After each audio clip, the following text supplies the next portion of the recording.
وقف بورڈ کیا ہے؟ وقف بورڈ میاں جی لوگ کے پاس وقف بورڈ، وقف کا قانون، اس کو تو ختم ہونا چاہیے، وقف بورڈ کو ختم کر دینا چاہیے۔ بڑی حیرت بھی ہوتی ہے، افسوس بھی ہوتا ہے کہ یہ بولنے والا کہ وقف بورڈ ختم کر دینا چاہیے، ہم اس سے نفرت نہیں کرتے، اس لیے کہ ہم لوگ بنیادی طور پر ٹیچر ہیں، پڑھانے والے، سمجھانے والے، پہنچانے والے۔ تو ہم اگر کسی کو یہ جان لیں کہ یہ آدمی نالج نہیں رکھتا، گیان نہیں رکھتا، تو ہم اس سے نفرت نہیں کرتے، ہم کہتے ہیں کاش یہ میرا اسٹوڈنٹ ہوتا، کاش یہ میرا شاگرد ہوتا، کاش یہ میرے کنسرن میں ہوتا، کاش یہ میری صحبت میں ہوتا، تو ہم اس کو بتاتے کہ یہ جو تم کہہ رہے ہو کہ وقف بورڈ ختم ہونا چاہیے، کامن سول کوڈ آئے گا تو وقف بورڈ ختم ہو جائے گا۔ اس طرح کی جو باتیں بہت سے لوگ کرتے ہیں وہ نہیں جانتے۔ پہلے تو ان کو جاننا چاہیے کہ یہ جس کو وقف بورڈ کہہ کے اس سے نفرت کر رہے ہیں، اس کو ختم کرانا چاہتے ہیں، یہ صرف مسلمان کے پاس نہیں ہے، آپ کو بھی جاننا چاہیے کہ آپ ہی کے پاس صرف وقف نہیں ہے، ہندوؤں کے لیے بھی باضابطہ بہار ہندو ریلیجیس ٹرسٹ ایکٹ موجود ہے۔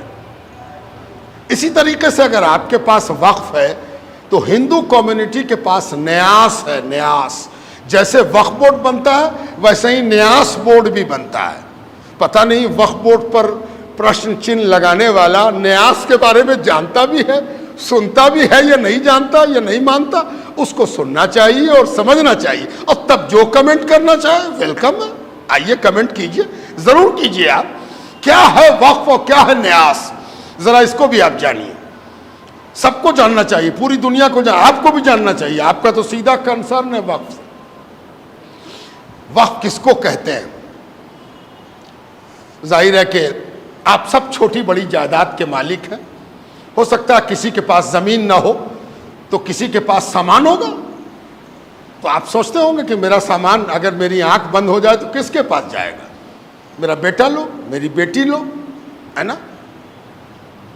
ہر آدمی سجوتا ہے اولاد کے لیے، یا جس سے وہ محبت کرتا ہے اس کے لیے سجوتا ہے، یہ ایک بالکل کامن بات ہے، ہر پریوار میں ہوتا، ہر دھرم میں ہوتا، ہر کمیونٹی میں ہوتا۔ لیکن دو سرکمسٹانس ہو سکتا ہے، ایک یہ کہ ہم کو بال بچہ نہیں ہے، اللہ کو منظور نہیں ہوا، بال بچہ نہیں دیا، اور جائیداد میرے پاس بہت ہے۔ دوسرا کارن یہ ہو سکتا ہے کہ بال بچے کو دے کے بھی میرے پاس بہت سی جائیداد ہے، اور ہم سوچتے ہیں کہ ہم کچھ ایسا کام کر جائیں جس سے اللہ اور رسول کے یہاں کچھ میرے لیے زیادہ ثواب ہو، زیادہ فائدہ ہو، کچھ ہم ایسا کام کر جائیں جس کے نتیجے میں ہم کو اللہ کے یہاں اجر ملے اور لوگوں کا فائدہ ہو، لوگوں کا بھلا ہو۔ تب ہم کیا کرتے ہیں کہ ہم اپنی جائیداد کا 1 بیگھا، اپنی جائیداد کا جس کے ہم اونر ہیں، آپ اونر ہیں، اس جائیداد کا 1 بیگھا، 1 کٹھا، 100 بیگھا، 50 بیگھا، اتنی بڑی بڑی بات تو آج کل ہم لوگ کر نہیں سکتے، اتنی بڑی جائیداد کہیں ہوتی نہیں، سب لوگوں کے پاس جائیداد کا بھی لمیٹیشن ہے۔ لیکن کل، آج سے 100 برس پہلے، آج سے 400 برس پہلے، آج سے 700 برس پہلے جائیدادیں ہوتی تھیں، لوگوں کے پاس زمیندار ہوتے تھے، تو وہ ایک فیصلہ لیتے تھے کہ ہم اس جائیداد کو کسی وشیش پرپس کے لیے، کسی خاص مقصد کے لیے، ہے نا، جیسے میرے دل میں آیا کہ ہم ایک بڑی سی مسجد بنا دیں، لوگوں کو بڑی دقت ہوتی ہے نماز پڑھنے میں، دھوپ لگتی ہے، پانی لگتا ہے، ایک بڑی سی مسجد ہو جس میں یہاں کی آبادی آرام سے نماز پڑھ سکے، اور تاکہ اس کی زندگی میں اچھائی کا دروازہ کھل سکے، وہ نیک ہو سکے، اور جب تک لوگ مسجد میں نماز پڑھیں گے اس کا ثواب ہم کو ملے گا۔ تو ہم نے اپنی جائیداد، لوٹی ہوئی نہیں، کھسوٹی ہوئی نہیں، بے ایمانی کی ہوئی نہیں، اپنی جائیداد جو میرے بیٹے کو پہنچتی، میرے بیٹی کو پہنچتی، میرے بھائی کو پہنچتی، ہم نے اس کے بارے میں یہ نرنے لیا، یہ فیصلہ لیا کہ ہم اس کو وقف کریں گے۔ وقف کے مطلب ہوتے ہیں ٹھہرا دینا، روک دینا، فریز کر دینا۔ کیا ٹھہرا دینا، روک دینا؟ بھائی پٹنے میں آپ کی جائیداد ہے، اس کو ٹھہرا کے آپ کیا کیجئے گا؟ وہ کیا فتوحہ چلی جائے گی؟ وہ کیا کلکتہ چلی جائے گی، وہ کیا دلی چلی جائے گی کہ آپ کہہ رہے ہیں کہ فریز کر دینا، روک دینا، ٹھہرا دینا؟ مقصد یہ کہ جب کسی زمین جائیداد، جب بھی ہم کسی جائیداد کے مقصد کو، مقصد، ٹارگٹ، نشانہ فریز کر دیں کہ یہی ہوگا، دوسرا کام نہیں ہوگا، قبرستانی ہوگا، مسجدی ہوگی، امام باڑی ہوگا، خانقاہی ہوگا، تو اس کو کہتے ہیں روک دینا اور ٹھہرا دینا۔ یعنی کسی جائیداد کا جو پرپس ہے، مقصد ہے، استعمال ہے، اس کو روک دینا۔ ہم وقف کر رہے ہیں تو ہم کہیں گے مسجد بنے گی، ہم وقف کر رہے ہیں تو کہیں گے قبرستان رہے گا، ہم وقف کر رہے ہیں تو ہم کہیں گے امام باڑہ رہے گا، ہم وقف کر رہے ہیں مسافر خانہ رہے گا، ہم وقف کر رہے ہیں مدرسہ رہے گا، ہم وقف کر رہے ہیں اسکول رہے گا۔ تو دنیا کی کوئی طاقت قانوناً پیدا نہیں ہوئی ہے جو میرے فریز کیے ہوئے کو، میرے روکے ہوئے کو، میرے طے کیے ہوئے مقصد کو بدل دے، ہے نا؟ اسی کو وقف کہتے ہیں۔ ہم نے اپنی جائیداد وقف کی ہے اسکول بنانے کو، ہم نے اپنی جائیداد وقف کی ہے امام باڑہ بنانے کو، ہم نے اپنی جائیداد وقف کی ہے مسجد بنانے کو، ہم نے اپنی جائیداد وقف کی ہے قبرستان بنانے کو۔ کس بات کی آپ کو آپتی ہے؟ کیوں آپتی ہے نا؟ اب آپتی بھی سن لیجئے کہ آپتی کیسی کیسی ہوتی ہے۔ ایک آپتی یہ ہوتی ہے کہ دوسرا بیٹا کھڑا ہوا، اس نے کہا کہ ابا تو بڑا گڑبڑ کام کی، نہیں قبرستان بنا کے چلے گئے، ابھی جائیداد چھوڑ کے جاتے تو کیا بات ہے، ہم تو ملٹی اسٹوری اٹھا ہی دیا ہوتا ہے نا؟ تو گھر سے بھی وقف کے خلاف آواز اٹھتی ہے، یا پھر آواز نہیں اٹھتی تو داؤ کھوجا جاتا ہے کہ کیسے ہم قبرستان کو بیچ کے کھا جائیں۔ تو قبرستان کو بیچنے کے لیے بھی اینگل طے ہوتا ہے، وکیل سے مشورہ کیا، یہ والا قبرستان ابا بنا کے چلے گئے، زیادہ قبر نہیں، کچی کچی قبر ہے، زیادہ پکی قبر اس میں نہیں ہے، اس کو کیسے بیچیں؟ تو وکیل کہتا تم نہ سوچو کہ کیسے بیچو گے، تم بتاؤ کچھ راستہ۔ تو کہتا ہے ابا جو یہ والا قبرستان وکیل ہے، یہ پرائیویٹ قبرستان ہے، پبلک قبرستان نہیں ہے، عوام کا قبرستان نہیں ہے، یہ میرے ابا کا قبرستان تھا، دادا کا تھا، وہ کونے میں ابا دفن ہے، وہ کونے میں دادا دفن ہے، بس اس کے علاوہ کوئی نہ دفن ہے۔ تب وکیل کہتا ہے کہ ہاں ایک راستہ نکل سکتا ہے کہ اس کو پبلک گریو یارڈ نہیں کہا جائے، اس کو کیا کہا جائے؟ پرائیویٹ گریو یارڈ کہا جائے، میرا خاندانی قبرستان، میرا ذاتی قبرستان، اور یہ کہہ کے بیچ دیا جائے، ہے نا؟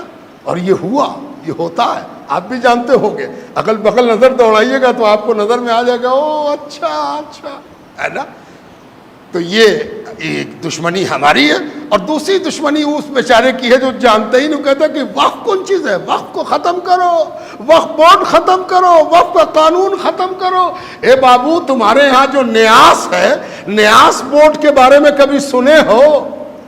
مندروں میں جو جائیداد مندروں پر دھارمک آستھا رکھنے والوں نے فریز کر دی اور کہا کہ اس جائیداد سے مندر کے مینٹیننس میں خرچہ ہوگا، وہ نیاس کے تحت آتا ہے، نیاس ٹرسٹ، ریلیجیس ٹرسٹ، ہندو ریلیجیس ٹرسٹ ایکٹ موجود ہے، اس کو بھی دیکھنے کی ضرورت ہے۔ صرف وقف پر غصے میں آ کے وقف کیا چیز ہے، یہ ختم ہونا چاہیے، ہے نا؟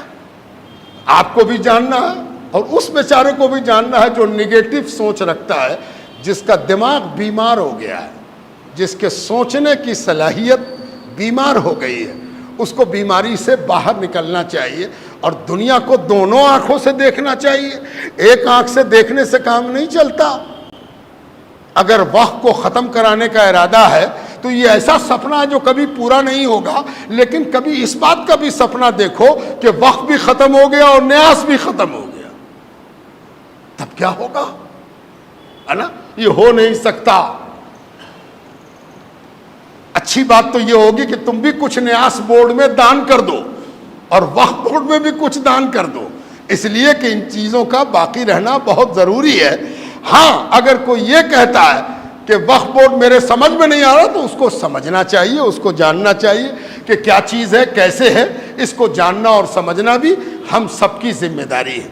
یہ بھی جان لیجئے وقف کا قانون اسلامی قانون ہے. اسلام نے یہ بتایا ہے کہ واقف، وقف کرنے والے کو کیا کہیں گے؟ واقف. اردو میں واقف کے مطلب ہوتے ہیں پہچانا ہوا، ہم ان سے واقف ہیں، ہم ان کو پہچانتے ہیں. لیکن عربی میں اس کے کئی معنی ہیں، اور اسی لیے میں نے سوچا کہ آپ کو اچھی طرح سمجھا دیں، اس لیے کہ آپ وقف کے سب بینیفیشیری ہیں، سب کا تعلق ہے وقف سے. وقف کو بھی سمجھنا آپ کی دینی ذمہ داری ہے، ملکی ذمہ داری ہے، اس لیے آپ سب کو اچھی طرح جاننا چاہیے. ہم لوگ ابھی اس چند جمعہ ان سب موضوعات پر آپ سے بات کریں گے تاکہ آپ دھیرے دھیرے اچھی طرح جان سکیے. آپ جانتے بھی ہیں، آپ کی جانکاری کو ہم صرف فلٹر کر رہے ہیں، تھوڑا سا ٹھیک ٹھاک کر رہے ہیں.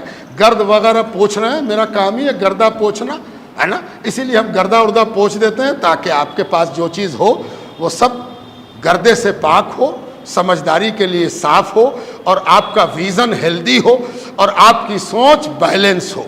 وما علینا الا البلاغ. ان لوگوں کے لیے دعا فرمائیے جو کہیں بیمار ہیں، ان کے گھر والے بار بار دعا کی درخواست کر رہے ہیں.